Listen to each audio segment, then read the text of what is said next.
good day sa inyong lahat mga Kabags TV. Ngayong araw po, ayan, papunta po tayo ng Taguig at dadaan po tayo sa may Smenia Highway. Ayan, sa mga Kabags TV, habang nasa biyahe tayo, magkwentuhan ulit tayo.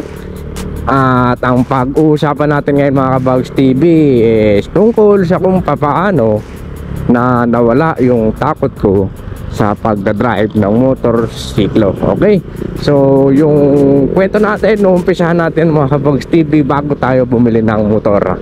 Okay, so pero bago yan, kung bago pa lang po kayo mga Kabags TV sa akin channel, ay subscribe na po kayo and click the notification bell for more upcoming videos. Okay, so mga Kabags TV, ganito yan, no? Nung una mga Kabags TV, mahilig talaga ako sa motor. So gustong gusto ko magkaroon ng motor mga Kabags TV. Pero natatakot ako magmotor kasi nga dahil sa mga nababalitaan natin na maraming na-aksidente, di ba? Dahil nga sa dalawa lang yung gulong niya, talagang hindi talaga may iwasan na mangyari mga bagay na yon. Kasi kahit na gaanong ingat mo, may mga pagkakataon talaga na ang aksidente talaga is napas na nasa paligid lang mga Kabags TV, no? At ayun na nga, dahil sa nagkaroon ng pandemic mga Kabags TV, na experience ko na wala akong masakyan pauwi. Ayan na. So kahit na bumili ka lang papunta sa kanto is takot, di ba? Nandun yun yung pangamba na baka mahawahan ka ng COVID, di ba? At napaka-importante ng sasakyan nun kasi nang wala mong masakyan talaga ng mga 4 wheels, so kahit na mga sasakyan yan sa mga panahon na yun. Kaya advantage sa mga may sasakyan, lalo na sa may mga 4 wheel, kahit na sa may mga motor, kasi nakakalabas sila at nakakabili sila ng mga kailangan nila, lalo na nung medyo bumaba na yung lockdown nun at nagluwag-luwag na. Kahit na mga ganong sitwasyon, hindi pa rin tayo makalabas-labas kasi wala man tayong masakyan. Kaya yun yung time na napaisip ako na bumili ng motor mga Kabags TV. At yun na nga, bumili tayo ng motorcycle. Itong Honda Beat na ito, itong ginagamit natin ngayon, no? Na hindi pa ako marunong mag-drive. As in, talagang hindi ko pa nasubukan na mag-drive ng mga motorsiklo na kahit mga scooter na small unit lang o mga mababa lang yung cc, no? Hindi ko pa na-tryan. Naglakas lang talaga ako ng loob na bumili ng motorcycle para merong magamit kasi kailangan talaga eh. Yung word na kailangan, yun, dun tayo napabili ng motorsiklo. So bumili tayo ng motorcycle mga Kabags TV nang wala pa rin akong lisensya. Okay, pero meron tayong student permit. Pero wala pa tayo totaling license para gamitin yung motor sa mga ganitong highway. Ang ginawa natin yan is cash naman natin nabili itong ating Honda Beat na pag-ipunan natin yan mga Kabags TV. At ayun, pagkalipas ng mga ilang buwan na ipunan, ayun, pinalad tayo, nakabili tayo nitong motor. So bakit nga pala itong motor na itong nabili natin? Kasi maliit lang siya, tapos magaan, at saka sa baguhan kung halos di pa naman talaga marunong kasi wala talagang alam, is madali lang siya pag-aralan, di ba? Kaya ayun, ang bili tayo dun sa may 10th Avenue, yun, dun tayo bumili. Malapit lang naman dun yung ating tinutuluyan. Kagaya nga po ng mga naikwento ko ng mga unang video natin, nung bumili tayo ng motorcycle, mag-isa lang po ako nun. At kaya ako po nadala, or kaya po napunta yung itong ating Honda Beat dun sa tinutuluyan natin, is pinasuyo po natin ito dun sa pinag-abilhan natin, dun sa mga nagbibenta noon. Nakisuyo na lang ako. Dalawa, may kinuha sila isang motor pa na Honda Beat na service nila. Tapos ayun, yun naman yung ginamit nila pabalik na dun sa may 10th Avenue kung saan sila nagtatrabaho. At yung mga Kabags TV, halos buong araw ko siya ang tinitingnan kasi hindi ko alam kung paano siya gagamitin. Okay, tapos dun mga sumunod na araw, siyempre ando pa na research kung paano siya gagamitin. Nagpapaturo rin naman ako doon sa mga kapitbahay namin kasi mga motor yung mga kapitbahay natin. Ayun, so ayun, unti-unti sinubukan muna natin yung paano sakyan siya. Ayan, at unti-unti nagamay kasi ang kinagandahan kung bakit medyo nagamay ko agad yung kanyang balancing kasi marunong naman tayo magbike. Kaya so nagbabike naman tayo, at sa pagbabike syempre number one dyan yung balancing. Ayun, so malaking tulong yon.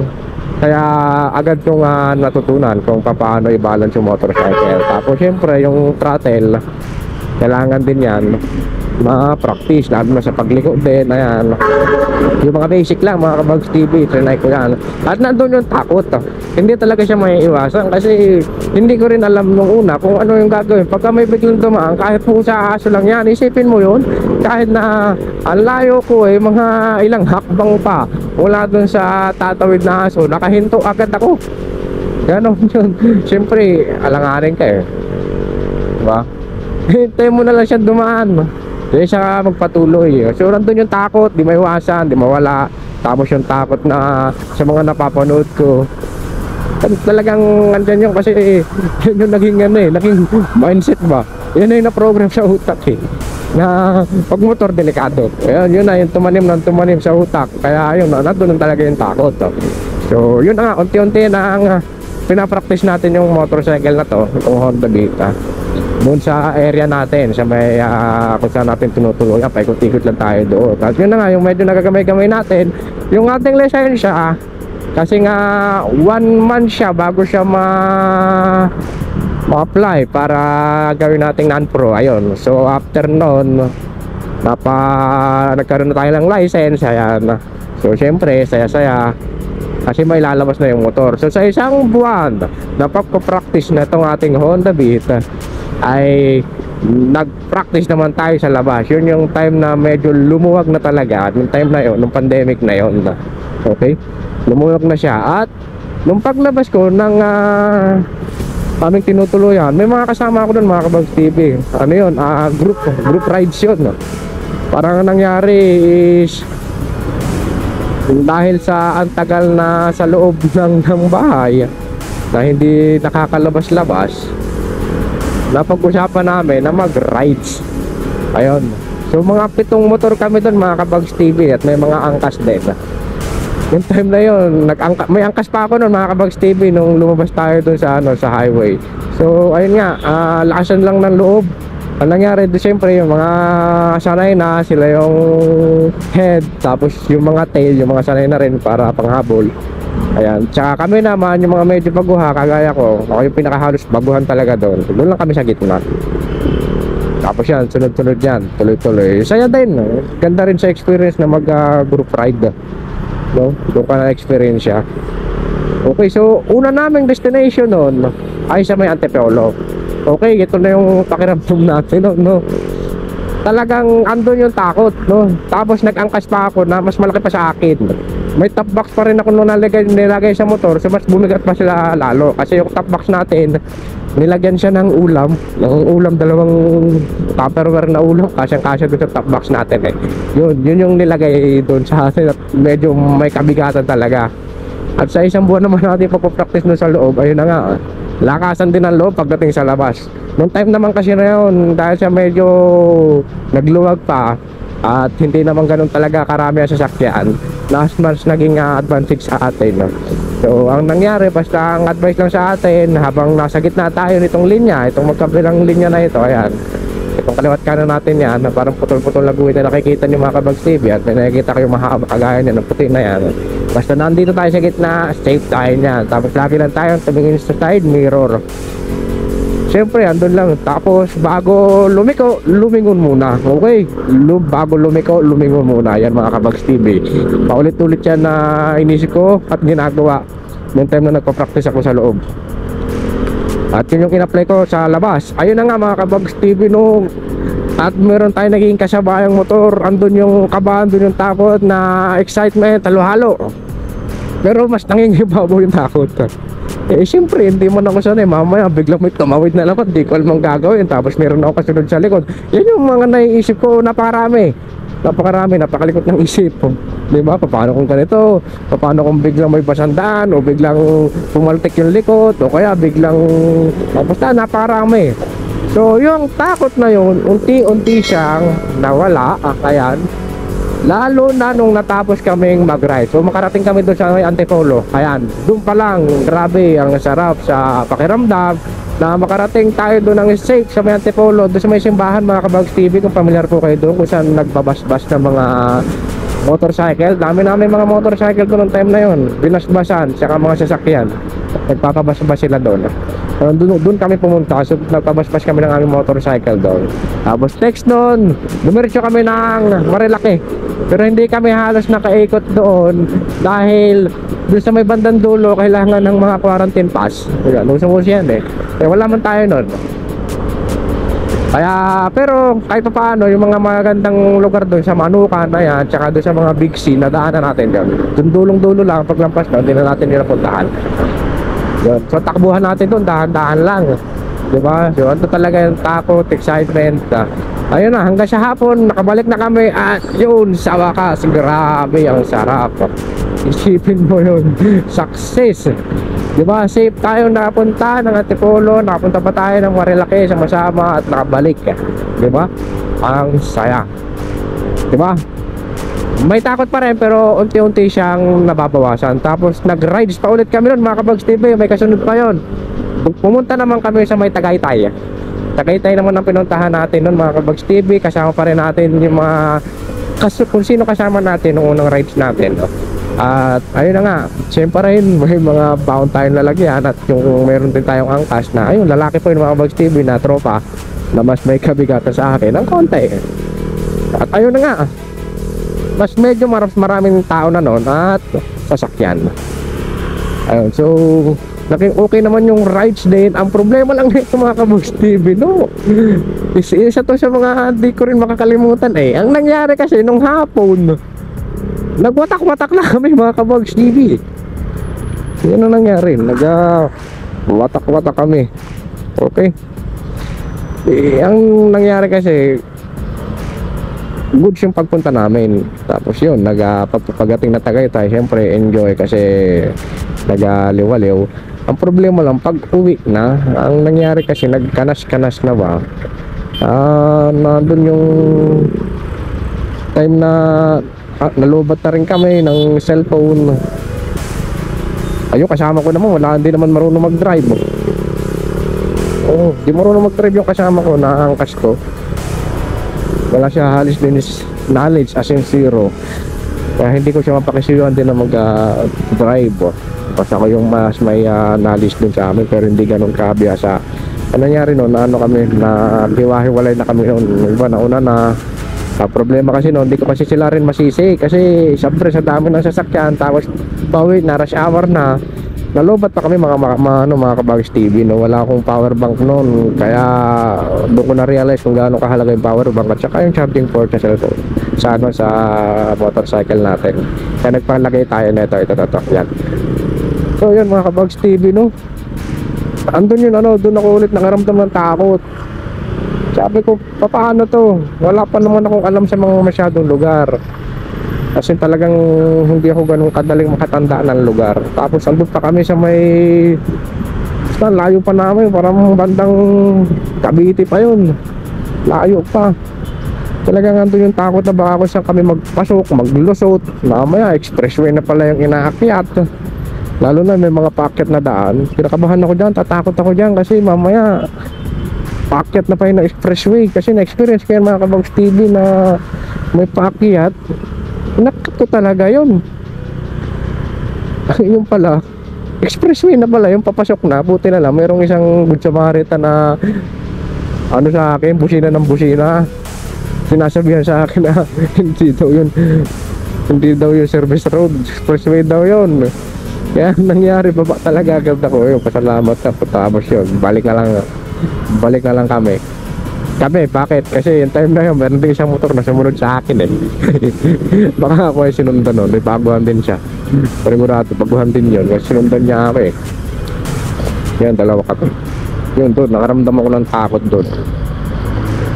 Nandun pa rin, tapos ayun nga, balik tayo doon sa kwentuhan natin. Nung nagkanas-kanas na kami, yung watak-watak namin nung pabalik ng ano na, ng Manila. Ano na, siyempre, isip ko kung anong gagawin. Siyempre, andun na yung kasama natin si magtatanong. Tanong tayo ng tanong kung saan ba tayo dadaan. Yan, doon na nga, nagkataon na kung saan na tayo naglululusot. Tapos doon sa mga traffic light, medyo hindi pa kasi ako, although nag-aral tayo siyempre, pero siyempre pag nasa actual ka na, may mga traffic light kasi na ano, na hindi mo pansin, sobrang taas, hindi mo makita, may traffic light pala doon. Buti na lang yung time na yun, wala naman tayong experience na gano'n. Ibang experience na kayo mga Kabags TV. Hindi ko man kasi napansin. Meron kasi yung mga crossing na wala namang stoplight, di ba? Ay, di ko napansin kasi yung time na yun. Stoplight pala ang taas kasi di ko napansin yun. Ayun, so ayun na nga, ito sa ating nangyaring kanas-kanas pabalik. Ayun, doon ako nakaramdam ng takot. At buti na lang, bumabor sa atin yung panahon na. Kasi maganda naman yung weather. Tapos siyempre, takbuhan ko, takbo ko mga 40 lang, 50.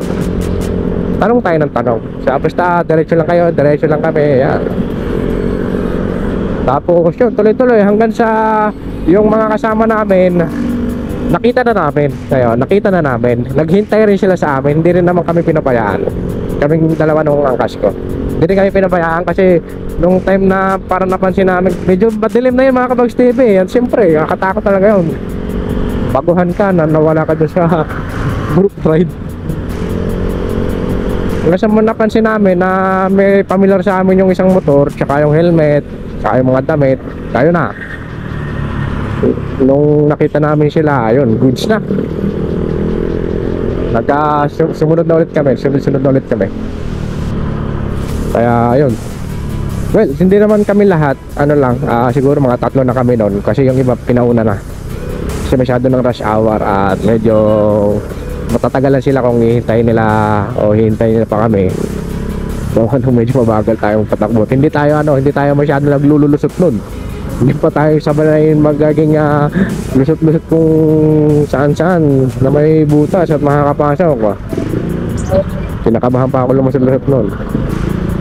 Yun, so unti-unti siyang nawawala mga Kabags TV, yung takot natin na yun sa pagmumotor dahil sa araw-araw nating pagmumotor. Bakit? Kasi kumpara ko sa pagtucommute ko at sa pagmumotor, napakalaking advantage kasi mga Kabags TV ng magmotor kasi halos nagiging hawak mo ba yung oras, matatansya mo yung oras ng pagpunta mo sa isang lugar. Lalo na nagtatrabaho tayo ng mga panahon na yun, kung na-realize kung gaano ka-importante yung motor. So ang isip ko, imbes na takot yung isipin ko sa pagmamotor, iniba ko na lang siya. Inisip ko na lang na mas importanteng magmotor, kaya kailangan kong pag-aralang mabuti ang pagmamotor. Inisip ko na doon na tayo sa may positive side, doon na tayo pumunta ng pumunta. Kung may negative, ayun, isipin agad ng positive na kabaligtaran ng iniisip nating negative. Ayun. Pag napasok sa isip ko, negative na maraming na-aksidente sa motor, ganito ganyan, isip-isip ko naman, kung nag-iingat ka, siguro naman papabor sa yung panahon na hindi ka ma-aksidente, diba? At saka andun yung time na lakasan na ba, fighting spirit. Pag time mo na, ganun ba? Pag oras mo na, ganun ba mga Kabags TV? So ano na lang, lakasan na lang talaga ng loob, no? Maraming negative. Siyempre makikita mo, makakapanood ka pa rin sa mga pinapanood mo ng mga ganito nangyayari sa mga motorcycle rider. Pero imbes na isipin mo yung pag-aralan mo na lang kung bakit nangyari sa kanila nung na-aksidente sila.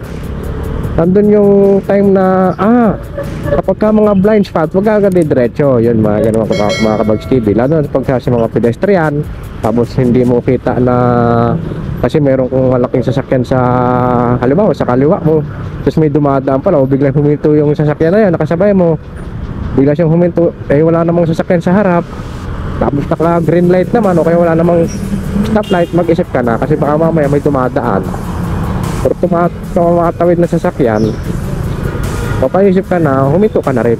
Okay? Huwag ka na magbabilis kasi mamaya baka biglang may dumaan doon, matamaan mo, delikado. So yun, isa yun. Nakiking ano na yun, naging nakasanayan na, at lagi nang napasok sa isip. Once na nangyayari yun, nagiging ano na ba, nagiging natural na sa atin, di ba? So ayun, at dahil sa araw-araw, 4 na taon na tayo nagagamit ng motor na ito mga Kabags TV. 4 na taon na. Ngayon, yung motor natin, nagkaroon na tayo ng 3 motor eh. Pero 3 motor na na-experience. Pero yung motor natin ngayon is 2 lang. Isang itong small cc at saka isang 400cc. O diba? Kung takot ako magmotor, diba? Bakit pa ako kumuha ng isa pang nakakatakot na motor? Kabigat pa nun, 400cc. Lakasan lang ng loob, diba? So yun yung unti-unting kung bakit nawala yung takot ko. Well, meron pa namang takot, mas maganda kung nakakaramdam ka rin ng takot, no? Pagka yung takbuhan mo medyo alanganin, no? Tapos masayang daan, umuulan, medyo yan, mas maganda nakakaramdam ka rin ng takot. Pero yung takot na normal na lang naman na naisip ko kagaya ng una is nawala siya, no? Nawala siya na kagaya ng halimbawa kung ma-accident mo ganito ganyan, yun, nawala yun, napalitan yun ng enjoyment, di ba? At saka mga Kabags TV, kahit yung pag-rides mo sa malalayo, kapag once kasi na makapunta ka na sa isang malayong lugar, gagamit mo itong motor, ito halimbawa, tapos may pupuntahan ng isang lugar na hindi mo naman alam, mapapaisip ka na, naku, napuntahan ko na nga isang lugar na hindi ko napupuntahan dati, na ganitong araw pa o ganitong panahon pa, diba? Na hindi ko pa nga alam kung paano pupuntahan yun, pero nakarating, diba? Just paano pa ito, napakalapit lang, diba? Ganun lang.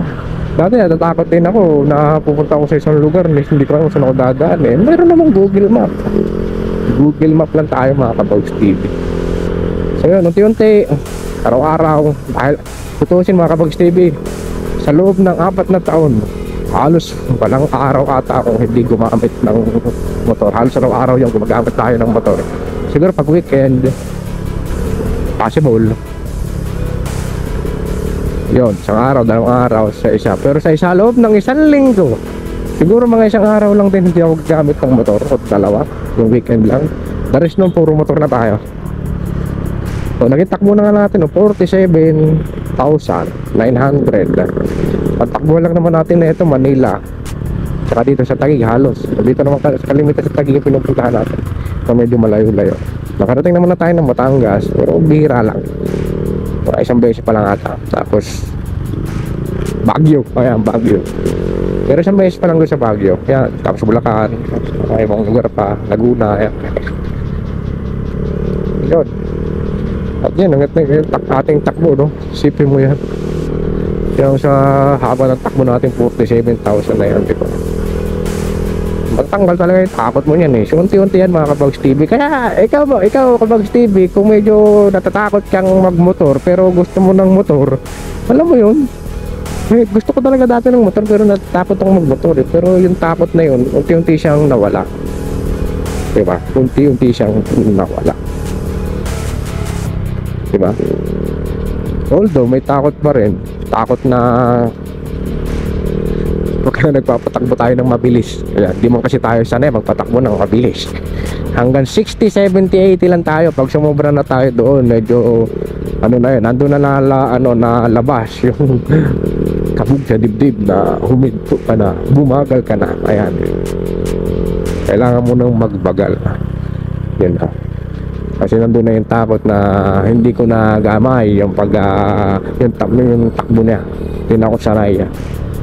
Kasi nasanay ako sa takbo ng 60, 70, 80 mga Kabags TV. Okay, so yun lang mga Kabags TV yung ating kwentuhan, no? Dito tayo ngayon sa may Arca Sound na. At dito ko na po puputulin itong ating video. Sa mga hindi na po o mga hindi pa po nagsasubscribe sa aking channel, subscribe na po kayo and click the notification bell. Ayan po. Okay, para po sa ating mga susunod na video. Ayan, so marami po tayo pagkukwentuhan. Salamat po sa inyong mga sumusubaybay kahit yung mga kinukwento ko di ba? Di ba wala kwenta. Kwentuhan lang tayo dito mga Kabags TV, no? Kasi hindi ko napapansin yung yung biyahe. Isipin mo, dito na tayo agad, di ba? So yun lang po muna, hanggang sa muli. Salamat po.